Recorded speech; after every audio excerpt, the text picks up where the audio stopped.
നമസ്കാരം. ഒരു വാർത്താ വിശകലന വീഡിയോയിലേക്ക് സ്വാഗതം. കഴിഞ്ഞ കുറേ ദിനങ്ങളായിട്ട് വളരെ ഇൻട്രസ്റ്റിംഗ് ആയിട്ട് ഞാൻ വാച്ച് ചെയ്തുകൊണ്ടിരിക്കുന്ന സീരീസ് ഓഫ് വീഡിയോസ് ആണ് അനിൽ ബാലചന്ദ്രനെ കുറിച്ചിട്ടുള്ള വീഡിയോസ്. വാർത്താ മാധ്യമങ്ങൾ ഏറെ പ്രാധാന്യത്തോടെ ചർച്ച ചെയ്യുന്ന ഒരു പേരാണ് അനിൽ ബാലചന്ദ്രൻ. അദ്ദേഹം ഒരു ബിസിനസ് കോച്ചാണ്. സെയിൽസിലും അതേപോലെ തന്നെ പ്രോഫിറ്റ് ബിസിനസ്സുകളിലും അദ്ദേഹം ആളുകളെ ഹെൽപ്പ് ചെയ്യാമെന്നുള്ളതാണ് വാഗ്ദാനം കൊടുത്തിരിക്കുന്നത്.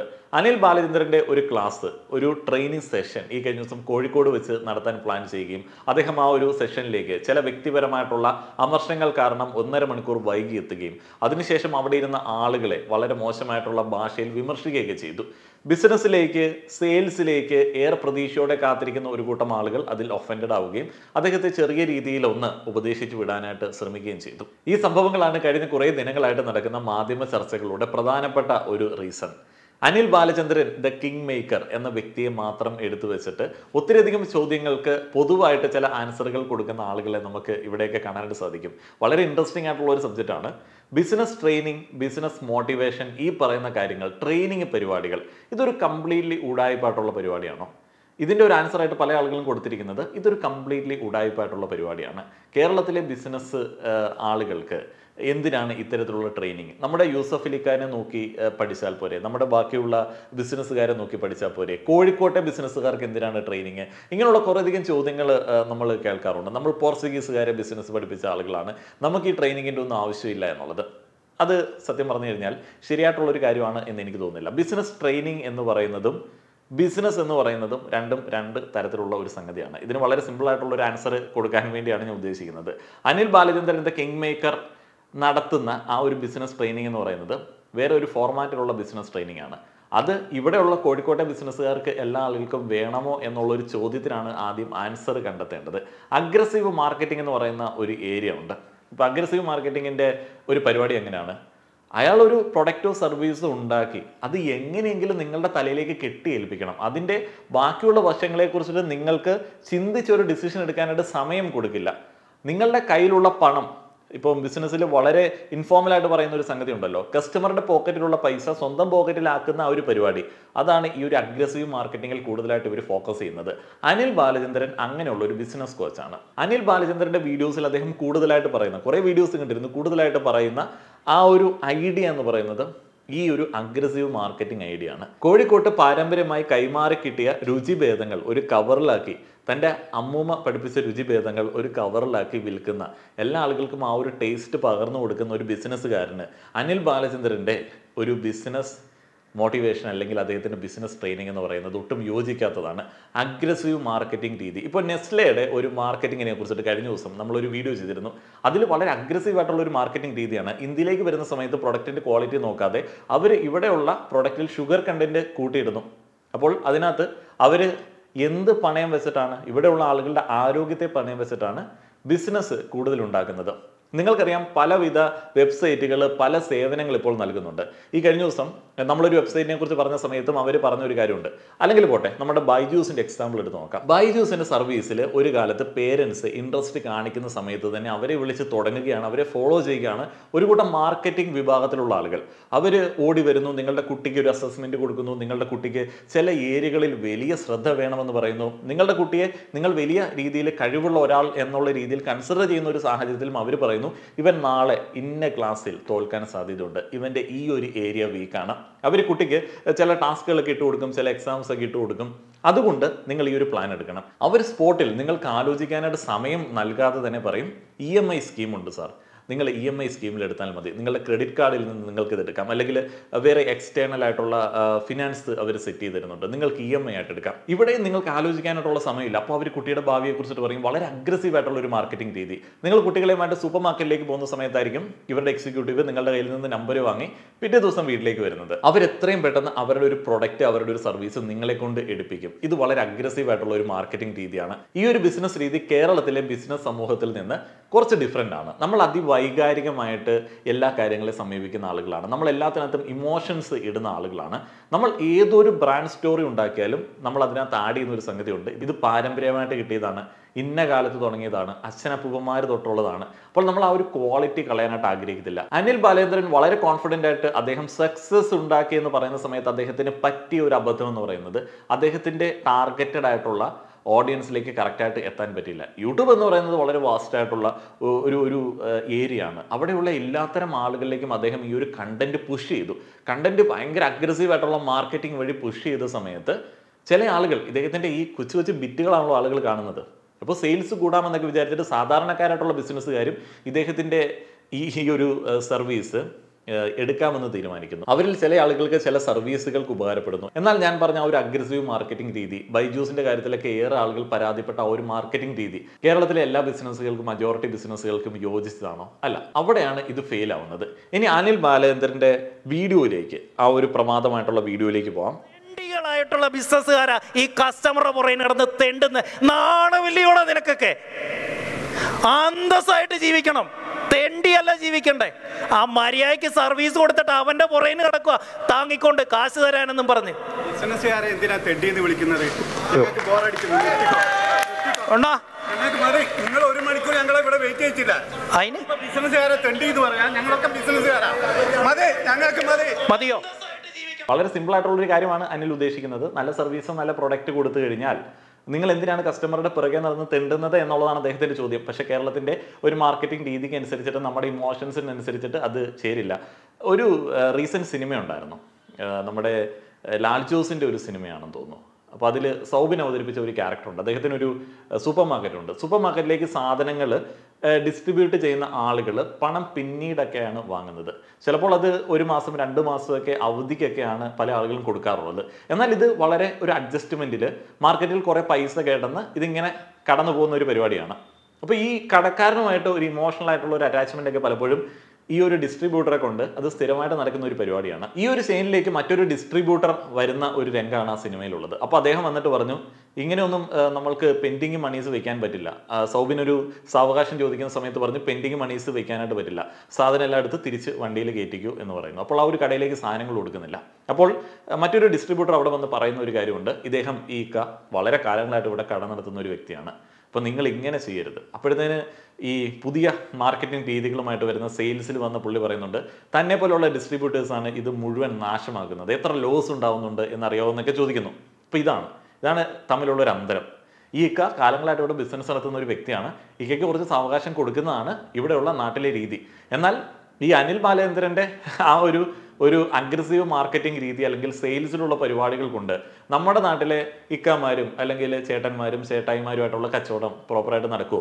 ആ ഒരു വൈകാരിക തലത്തിൽ നിൽക്കുന്ന ആളുകളെ ഇത് സ്വാധീനിക്കത്തില്ല, അവർക്ക് വലിയ പ്രശ്നം ഉണ്ടാക്കും. അനിൽ ബാലചന്ദ്രൻ്റെ ട്രെയിനിങ് എടുക്കുന്ന ആളുകളെല്ലാം ബൈജൂസ് പോലുള്ള ആപ്പൊക്കെ ഉണ്ടാക്കി വളരെ അഗ്രസീവ് ആയിട്ടുള്ള ഒരു മാർക്കറ്റിംഗ് രീതി പിന്തുടരാൻ ആഗ്രഹിക്കുന്ന ആളുകളാണെന്നുണ്ടെങ്കിൽ ഇപ്പോൾ ഈ ഒരു ട്രെയിനിങ് സെക്ഷൻ ഓക്കെയാണ്. എന്നാൽ നമ്മുടെ നാട്ടിലെ സാധാരണക്കാരായിട്ടുള്ള വലിയ ടേൺ ഓവറുള്ള ചെറുതും വലുതുമായിട്ടുള്ള യൂസഫലിക്കമാരൊക്കെ അനിൽ ബാലചന്ദ്രൻ്റെ ക്ലാസ്സിലേക്ക് വന്നു കഴിഞ്ഞാൽ ഉറപ്പായിട്ടും അവർക്ക് ദേഷ്യം വരും. വളരെ സിമ്പിൾ മറ്റൊരു എക്സാമ്പിൾ കൂടെ പറഞ്ഞിട്ട് നമുക്ക് അടുത്ത സെഷനിലേക്ക് പോകാം. നാട്ടിലെ പെയിൻറ് കട, ഇലക്ട്രിക്കൽ, പ്ലംബിംഗ്, സാനിറ്ററി വെയർസ് ഒക്കെ കൊടുക്കുന്ന കട, അവിടെയൊക്കെ വലിയ പെയിൻറ്റിങ് കടങ്ങളുള്ള ചെറുകിട തൊഴിലാളി കോൺട്രാക്ടർമാരുണ്ട്.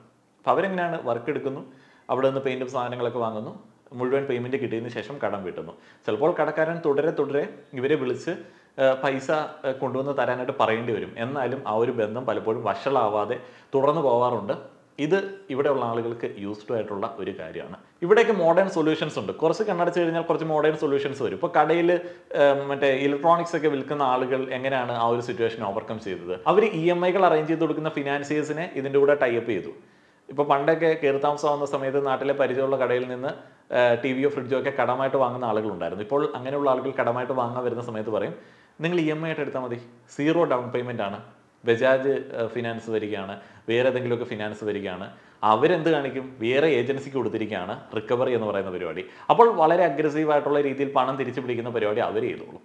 അപ്പൊ ഇങ്ങനെയുള്ള ചില മോഡേൺ സൊല്യൂഷൻസ് ഉണ്ട്. കസ്റ്റമർ വന്നാൽ അവനെ ഒരു തവണ കയറ്റി ഇറക്കി അങ്ങ് വിടരുത്, വീണ്ടും ഇവനെ മുടക്കി ഒടിച്ച് വീണ്ടും കയറ്റണം. ഞാനെന്താ പറഞ്ഞേ, വെബിനാറിന് 5000 രൂപ തരുന്നവനെ വീണ്ടും 2 ലക്ഷത്തിന്റെ പരിപാടി, കേറ നാറി. അപ്പൊ ഇവ വിചാരിക്കും 2 കൊടുത്ത് തീർന്നു കാണും. എവിടെ ഒരു കഷ്ണം നാരങ്ങയും കൂടെ കയറ്റി വെച്ചിട്ട് കയറ്റി വിടുമ്പോ 10 ലക്ഷം വീണ്ടും ഇവൻ വിചാരിക്കും കഴിഞ്ഞു. അപ്പോഴാ വരുന്ന അടുത്ത് 25 ലക്ഷത്തിന്റെ ക്ലബ്ബ് ഇന്നലെ ഗോവയെ വെച്ച് അനൗൺസ് ചെയ്തു, ഇൻവെസ്റ്റേഴ്സ് ക്ലബ്ബ്. അവരിങ്ങനെ ഇനി വയ്യ. അപ്പൊ എന്തുവാ ചെയ്യുന്നേ? ഇനി ഇവനെ കയറ്റാനില്ല, എന്ത് ചെയ്യും? സ്റ്റാഫിനെ എടുത്ത് കയറ്റും. അവരായിരിക്കും കഴിഞ്ഞു 5 മണിയാകുമ്പോ പോവാം എന്നൂറ്റായിരിക്കുക. ഇപ്പൊ തന്നെ 50 കഴിഞ്ഞ് ഭാര്യ വരവ് പറയാൻ തുടങ്ങി ഇതിന്റെ അകത്ത് നീര് പറ്റിയെന്ന്. അപ്പോഴാ ഇനി നമ്മൾ ഊറ്റായിരിക്കുന്നത്. അല്ല, മനസ്സിലായോ? അതുകൊണ്ട് ഉള്ള പ്രായത്തിൽ കയറ്റി ഇറക്കിക്കോളാം. വീണ്ടും മടക്കി വരുന്നില്ലയോ ഒരു കഷ്ണം നാരങ്ങ എടുത്തുപോയി. ഇതിന് നമ്മൾ വളരെ സിമ്പിളായിട്ട് അഗ്രസീവ് ആൻഡ് ടോക്സിക് മാർക്കറ്റിംഗ് രീതി എന്ന് പറയും. കേരളത്തിലെ ഈ പിഴിയുന്ന ബിസിനസ്സുകളെ രണ്ട് കൈ നീട്ടി സ്വീകരിക്കുന്ന ആളുകൾ അല്ല ഉള്ളത്. കേരളത്തിൻ്റെ സാഹചര്യത്തിൽ കോർപ്പറേറ്റുകൾക്കെതിരെ സമരം ചെയ്യുന്നതിനെ വലിയ രീതിയിൽ പ്രൊമോട്ട് ചെയ്യുന്ന ആളുകളാണുള്ളത്.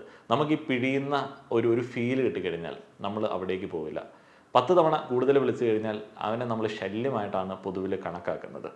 ആ ഒരു രീതിയിലൊക്കെയാണ് ഇവിടുത്തെ സെയിൽസ് നിൽക്കുന്നത്. അനിൽ ബാലചന്ദ്രനെ പറ്റിയത് അദ്ദേഹത്തിന് ബിസിനസ് ട്രെയിനിങ് കൊടുക്കാൻ അറിയാം, സെയിൽസ് കൂട്ടാൻ അറിയാം, പക്ഷേ ടാർഗറ്റഡ് ഓഡിയൻസിലേക്ക് എത്താനായിട്ട് ചില പ്രശ്നങ്ങൾ പറ്റിപ്പോയി. എബ്രഹാം ലിങ്കൺ പറഞ്ഞ ഒരു ചെറിയ കാര്യമില്ലേ, നിങ്ങൾ ഓർത്ത് നോക്കിയാൽ മതി. അതിങ്ങനെയല്ലേ, നിങ്ങൾക്ക് ചില ആളുകളെ എല്ലാ കാലവും പറ്റിക്കാൻ പറ്റും, എല്ലാ ആളുകളെയും കുറച്ച് കാലത്തേക്ക് പറ്റിക്കാൻ പറ്റും, എന്നാൽ എല്ലാ ആളുകളെയും എല്ലാ കാലവും പറ്റിക്കാൻ പറ്റില്ല.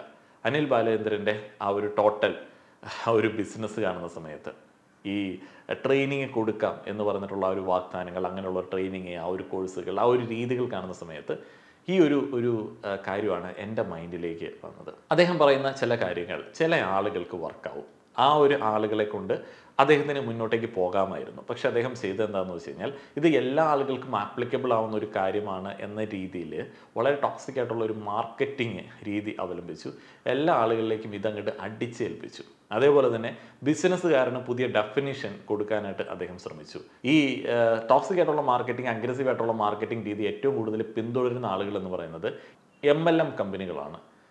അവർ തന്നെയാണ് പലപ്പോഴും ബിസിനസ് മോട്ടിവേഷൻ രംഗത്ത് പ്രധാനപ്പെട്ട രീതിയിൽ സേവനങ്ങൾ നൽകുന്ന ആളുകളും. എന്നാൽ അതുപോലുള്ള കമ്പനികൾ പലതും വളരെ അഗ്രസീവായിട്ടുള്ള മാർക്കറ്റിംഗ് രീതി പിന്തുടരുന്നത് എന്തുകൊണ്ടാണ്? അവരിൽ പല ആളുകൾക്കും വളരെ ഷോർട്ട് ടൈമിൽ ആളുകളെ പറ്റിച്ച് കിട്ടുന്ന പൈസയായിട്ട് എങ്ങടേക്കെങ്കിലും മുങ്ങേണ്ടതുണ്ട്. അപ്പോൾ അതുകൊണ്ടാണ് അവർ ആ ഒരു അഗ്രസീവ് മാർക്കറ്റിംഗ് രീതി അവലംബിക്കുന്നത്. ഇപ്പോൾ അനിൽ ബാലചന്ദ്രനും അതേ അഗ്രസീവ് മാർക്കറ്റിംഗ് രീതിയാണ് കോഴിക്കോടുള്ള വളരെ എത്തിക്സ് ഒക്കെ നോക്കി ബിസിനസ് ചെയ്യുന്ന ബിസിനസ്സുകാർക്കിടയിലേക്ക് കൊടുക്കാനായിട്ട് ശ്രമിച്ചത്.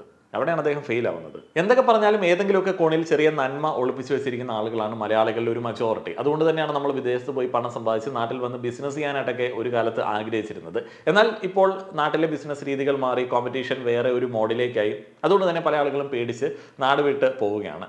നമ്മൾ പലപ്പോഴും ഒരു എത്തിക്സ് വെച്ചിട്ട് തന്നെയാണ് എല്ലാ കാര്യങ്ങളും ചെയ്യുന്നത്. അതുകൊണ്ട് തന്നെ ഞാൻ ലിസ്റ്റ് ചെയ്ത 4 കാര്യങ്ങൾ ഒന്ന് പറയുകയാണ്. ഈ 4 കാര്യങ്ങൾ ഇല്ലാത്ത ഏതൊരു മാർക്കറ്റിംഗ് രീതിയും കേരളത്തിലെ ആളുകൾക്ക് തീരെ പറ്റില്ല. ഒന്നാമത്തേത് ട്രാൻസ്പെറൻസി ആൻഡ് ഓണസ്റ്റി. വളരെ സുതാര്യമായിട്ടുള്ള രീതിയിൽ കാര്യങ്ങൾ മനസ്സിലാവുന്ന ഒരു ഇടത്ത് നിന്ന് പ്രൊഡക്റ്റോ സർവീസോ വാങ്ങാനായിട്ട് ഉപയോഗിക്കാനായിട്ട് താല്പര്യപ്പെടുന്ന ആളുകളാണ് ഇവിടെ ഉള്ളൊരു മജോറിറ്റി. അപ്പോൾ അതില്ലാതെ ഈ നാരങ്ങ വെച്ച് പിഴിയുന്ന പരിപാടി എല്ലാ ആൾക്കാരുടെ അടുത്തും ഇറക്കി കഴിഞ്ഞാൽ അത് പ്രശ്നമാണ്. റെസ്പെക്ട് ഫോർ കൺസ്യൂമർ ഓട്ടോണമി എന്ന് പറയുന്ന ഒരു കാര്യമുണ്ട്. കസ്റ്റമറിൻ്റെ ഒരു ഡിസിഷനെ നമ്മൾ റെസ്പെക്റ്റ് ചെയ്യുക. അപ്പോൾ അയാൾക്ക് ഈ ഒരു സർവീസ് അല്ല വേണ്ടത്, മറ്റൊരു സർവീസാണ് വേണ്ടത്. അത് നമ്മുടെ കയ്യിലില്ല. അത് തുറന്ന് പറയുന്ന ഒരു ബിസിനസ് രീതിയാണ് നമ്മുടെ നാട്ടിലേക്കുള്ളത്. അയ്യോ അത് ഇവിടെ ഇല്ല കേട്ടോ, അത് അപ്പുറത്തെ കടയിൽ നോക്കാം, അവിടെ ഇതുണ്ട് എന്ന് പറഞ്ഞു കൊടുക്കുന്ന ഒരു രീതി നമുക്കുണ്ട്. പക്ഷെ അയാൾക്ക് പറ്റാത്ത സാധനം അയാളിലേക്ക് അടിച്ചേൽപ്പിക്കുന്ന ഒരു പരിപാടിയാണ് ഈ അഗ്രസീവ് മാർക്കറ്റിങ്ങിൽ നമ്മൾ പലപ്പോഴും കാണുന്നത്. അനാവശ്യ വാഗ്ദാനങ്ങൾ കൊടുത്ത് എങ്ങനെയെങ്കിലും സാധനം തലയിലേക്ക് അടിച്ചേൽപ്പിക്കുന്ന പരിപാടിയും നമ്മുടെ നാട്ടിലെ കൺസ്യൂമറിനോ അല്ലെങ്കിൽ ബിസിനസ്സുകാരനോ ചേർന്നല്ല. സോഷ്യൽ റെസ്പോൺസിബിലിറ്റി അതും കാര്യമായിട്ട് നമ്മുടെ നാട്ടിലെ ബിസിനസ്സുകാർക്കുണ്ട്. ഇപ്പോൾ നമ്മുടെ നാട്ടിലെ പല പ്രോഡക്റ്റുകളും ഇറങ്ങുന്ന സമയത്ത് അതിൻ്റെ മാനുഫാക്ചേഴ്സ് പറയുന്ന ഒരു കാര്യമുണ്ട്, ഇത് പ്രകൃതിയോട് ഇണങ്ങി നിൽക്കുന്നതാണ്, ഇത് ഞങ്ങൾക്ക് പാരമ്പര്യമായിട്ട് കിട്ടിയതാണ്, ഇതിൽ ഞങ്ങൾ രാസവസ്തുക്കളൊന്നും ആഡ് ചെയ്യുന്നില്ല.